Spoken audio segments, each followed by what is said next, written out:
YCP నేతలకు విద్యాశాఖ మంత్రి లోకేష్ సవాల్ విసిరారు. డీఎస్పీపై అనుమానాలుంటే సమాధానం చెప్పేందుకు సిద్ధంగా ఉన్నామన్నారు. సవాల్ స్వీకరించే ధైర్యం ఉన్నవాళ్లు చర్చకు రావాలని లోకేష్ పిలుపునిచ్చారు. జగన్ ఎన్ని జన్మలెత్తినా డీఎస్పీ నియామకాలు ఆపలేరన్నారు. తాము నిజమైన జాబ్ క్యాలెండర్ ప్రకటించామని స్పష్టం చేశారు. డీఎస్పీ పారదర్శకంగా నిర్వహించామని తెలిపారు.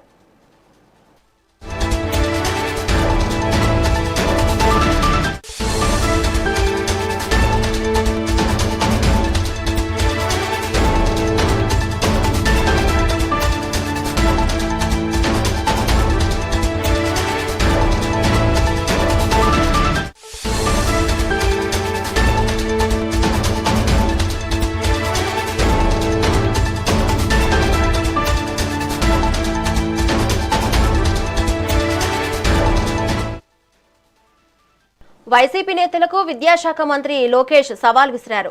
డీఎస్సీపై అనుమానాలుంటే సమాధానం చెప్పేందుకు సిద్ధంగా ఉన్నామన్నారు.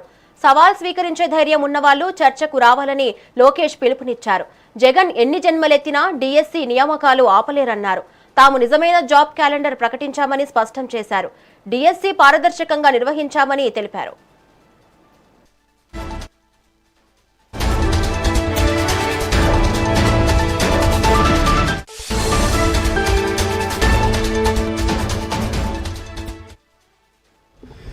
జగన్ ఎన్ని జన్మలెత్తినా డిఎస్సిని ఆపలేడు రాబాయ్. ఎందుకంటే పారదర్శకంగా నేను నడిపించా. గతంలో పడిన కేసులని తీసుకొని ఏ ఇంజన్లో పెట్టి ఏ కారణాల వల్ల కేసు పడినాయి, సబర్బాల్ జడ్జిమెంట్, హారిజాంటల్ వర్టికల్ రిజర్వేషన్ అంటే ఏంటి, ఎందుకంటే వెరీ కాంప్లికేటెడ్ సబ్జెక్ట్ అని నేను ముందర నేర్చుకుని స్టడీ చేసి పర్ఫెక్ట్ నోటిఫికేషన్ వేసి భారతదేశ చరిత్రలోనే ఎక్కడ జరగని విధంగా మేము నోటిఫికేషన్ చేసాం. అందుకే 150 రోజుల్లో 16,000 టీచర్ పోస్టులు భర్తీ చేశాం. మళ్ళీ టెట్ ఎగ్జామ్ జరుగుతుంది, డిఎస్సి నోటిఫికేషన్ ఇస్తాం, మళ్ళీ డిఎస్సి ఎగ్జామ్లు జరుగుతాయి, మళ్ళీ టీచర్ అపాయింట్మెంట్లు జరుగుతాయి. దాంట్లో ఎలాంటి సందేహం లేదు. మేము సాక్షి క్యాలెండర్ ఇవ్వట్లేదు, జాబ్ క్యాలెండర్ ఇస్తున్నాం. 10,000 ఉద్యోగాలతో జాబ్ క్యాలెండర్ ఇస్తున్నాం. దయచేసి నిరుద్యోగ యువకులు చెప్తున్నా, there is something called vertical horizontal reservation. First time horizontal reservation అమలు చేశాం. అది తెలుసుకోవాల్సిన బాధ్యత మీ పైన నా పైన ఉంది. ఇది హారిజాంటల్ రిజర్వేషన్ పాటించకపోతే సబర్వాల్ జడ్జిమెంట్ అనేది ఉంది. ఆ జడ్జిమెంట్ అడ్డంగా పెట్టుకుని ఈ వైకాపా పార్టీ మళ్ళీ కోర్టులో వేసి స్టే తీసుకొస్తాం. ఈ వైకాపా పార్టీకి చెందిన నాయకులే 240 కేసులు వేశారు స్వామి. 240 కేసులు వేశారు. దాంట్లో 43 కేసులు ఇప్పటికీ కోర్టు డిస్మిస్ చేసింది, మిగతా అంతా హియరింగ్ చేసింది. నేను పారదర్శకంగా నడిపించాం, మా డిపార్ట్మెంట్ పారదర్శకంగా నడిపించింది. నాకు ఎలాంటి సందేహం లేదు. ఫుల్ ప్రూఫ్గా చేశాం. అండ్ వాస్తవంగా మీరు చూస్తే 5 సంవత్సరాలు జగన్ అధికారంలో ఉన్నప్పుడు ఒక డిఎస్సీ చేయాల, గ్రూప్ 1 నోటిఫికేషన్ ఇవ్వాల, గ్రూప్ 2 నోటిఫికేషన్ ఇవ్వాల, జాబులు భర్తీ చేయలేదు.